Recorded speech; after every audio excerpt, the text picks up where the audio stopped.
अच्छा, नेक्स्ट हमें lung cancer की करनी है मॉर्फोलॉजी।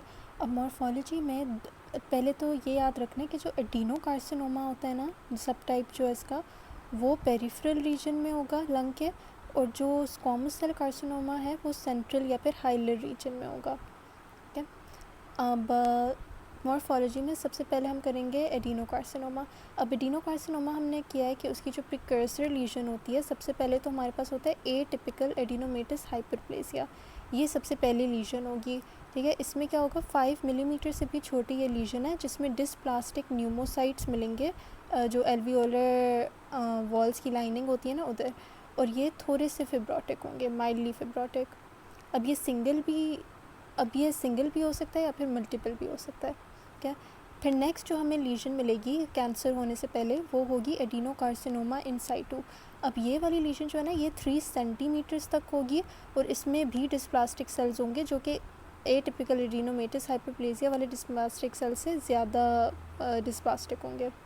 ठीक है। और इनमें जो है ना वो ग्लैंड्स बढ़ना शुरू हो जाते हैं, इस वजह से कभी कभार हमें म्यूकिन मिलेगा, लेकिन कभी कभी म्यूकिन नहीं भी मिलेगा।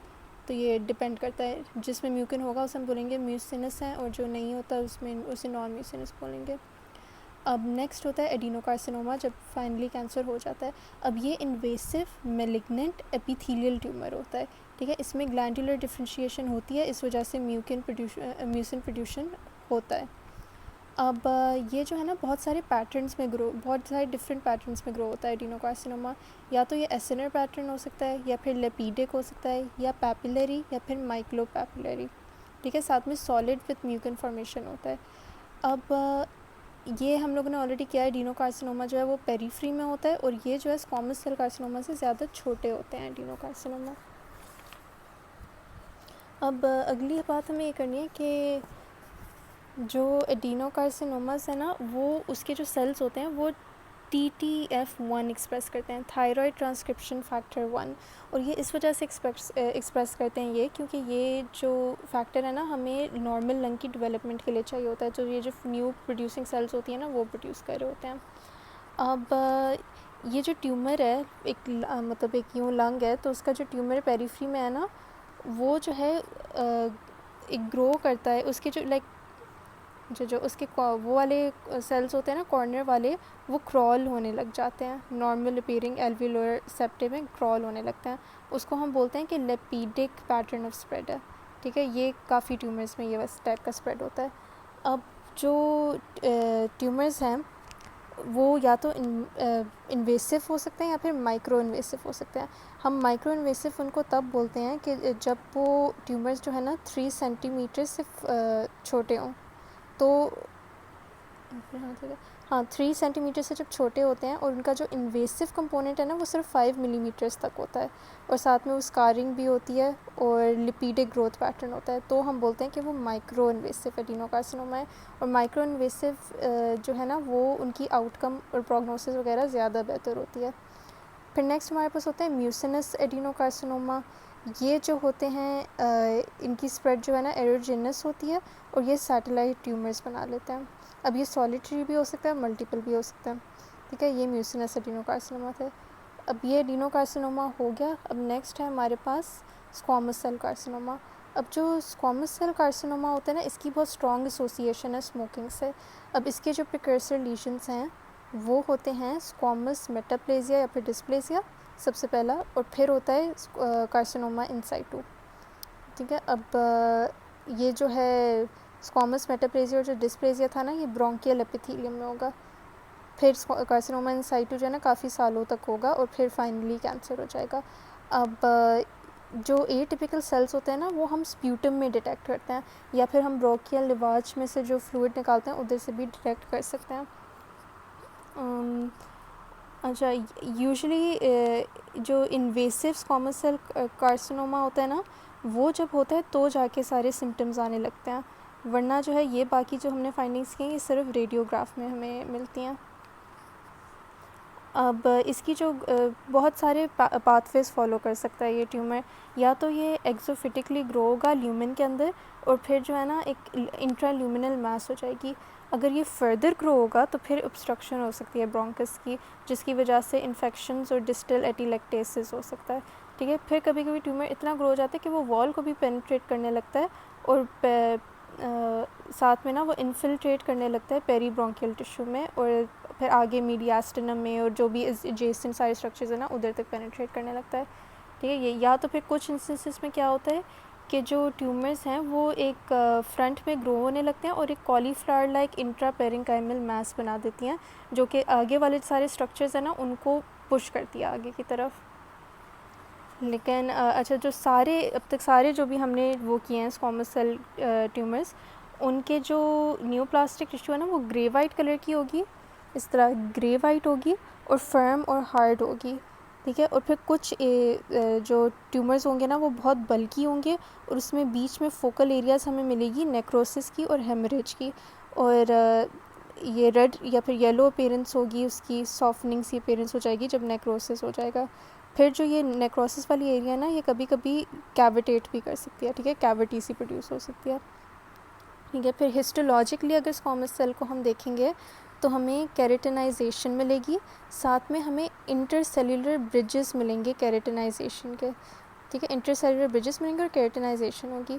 अब जो केरेटिनाइजेशन है ना वो स्क्वामस पर्ल्स के फॉर्म में हो सकती है,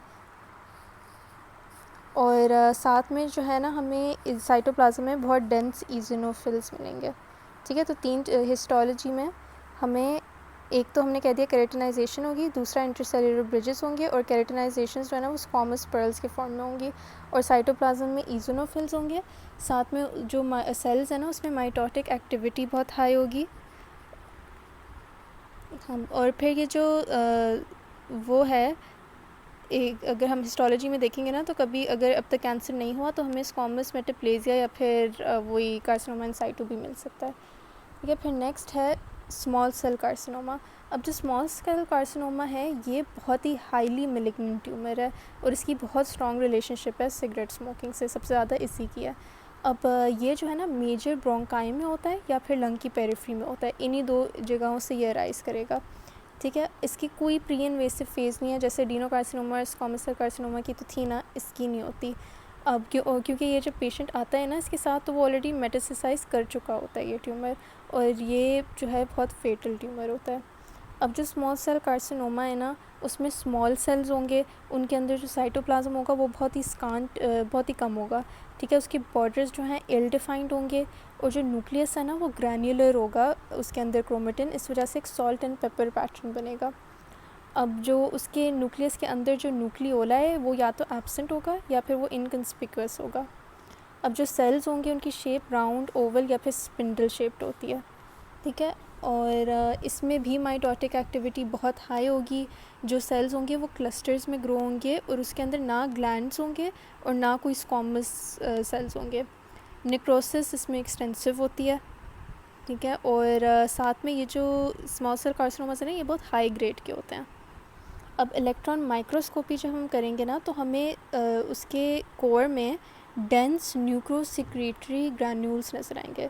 ठीक है, न्यूरोसिक्रेटरी ग्रैन्यूल्स होते हैं, ये 100 नैनोमीटर इन डायमीटर होते हैं, और इनका काम क्या होता है कि ये लोग मार्कर्स एक्सप्रेस करते हैं, न्यूरो एंडोक्राइन मार्कर्स। इनमें से कुछ क्रोमोग्रानिन, साइनेप्टोफाइसिन, CD58 ये एक्सप्रेस करते हैं, और इनका काम क्या होता है कि ये हार्मोन सिक्रीट करेंगे। अब जब ये हार्मोन सिक्रीट करेंगे ना तो इसमें पेरोनियोप्लास्टिक सिंड्रोम्स हो जाएंगे, जो भी हम आगे क्लिनिकल उसमें भी करते हैं। अच्छा, अब इसमें जो है ना ये और सबसे ज़्यादा जो भी हमने किया ना पेरोनियोप्लास्टिक सिंड्रोम वो स्मॉल सेल कार्सिनोमास में ही होता है। ठीक है, और साथ में ये जो जब हम इम्यूनोहिस्टोकेमिस्ट्री करते हैं ना स्मॉल सेल कार्सिनोमा की, तो हमें एंटी एपोप्टिक प्रोटीन है एक BCL2, उसके लेवल्स बहुत हाई मिलते हैं। ठीक है, ये हो गया। फिर नेक्स्ट है लार्ज सेल कार्सिनोमा। अब लार्ज सेल कार्सिनोमा जो है ये बहुत ही अनडिफरेंशिएटेड मिलिग्नेंट एपिथेलियल ट्यूमर है। ठीक है, इसमें जो है सेल्स वो लार्ज होंगे, न्यूक्लियाई भी उसके अंदर लार्ज होगा, प्रोमिनेंट न्यूक्लियोला होगा, और साइटोप्लाज्म भी बहुत ज़्यादा होगा। मतलब स्मॉल सेल कार्सिनोमा को बस उलट कर दें तो ये वो है। इसकी हिस्टोलॉजिक एक वेरिएंट होती है, एक ज़रा डिफरेंट साइज़ का हिस्टोलॉजिक वेरिएंट है जिसमें न्यूरो एंडोक्राइन सेल्स भी होते हैं। ठीक है, फिर ये हो गया हमारे पास सारे सब टाइप्स। अब ये लोग कह रहे हैं कि किसी भी टाइप का वो लंग कार्सिनोमा होगा ना, वो एक्सटेंड कर सकता है, या तो वो प्लूरल सरफेस पे कर सकता है, फिर वो प्लूरल कैविटी पे कर सकता है, फिर वो पेरिकार्डियम में कर सकता है, मेटास्टेसाइज भी कर सकता है वो ब्रोंकिया, ट्रेकिया, मीडियास्टिनल नोड्स में, ठीक है। और ये जो स्प्रेड है ना वो लिम्फेटिक भी हो सकती है या फिर वो हीमाटोजेनस भी हो सकती है, मतलब लिम्फ नोड्स के थ्रू भी और ब्लड के थ्रू भी, ठीक है। और वो कहाँ कहाँ मेटास्टेसाइज करती है, लिवर में 30 सबसे ज़्यादा करती है, 30 to 50%, फिर ब्रेन में कर सकती है 20%, बोन में भी कर सकती है 20%, और दूसरी जगह भी कर सकती है, लेकिन ये कॉमन जगह है। फिर कुछ ये लोग कह रहे हैं कि कंबाइन कार्सिनोमा, कुछ हम लोग जब देखते हैं माइक्रोस्कोप के नीचे हमें पता चलता है कि 2 तरह के शेयर कर रहे हैं, मतलब 2 सब टाइप्स जो है ना वो 2 सब टाइप्स के नीचे आ रही होती हैं, तो वो भी पॉसिबल है। अब नेक्स्ट जो है इसकी हम लोग करेंगे क्लिनिकल्स।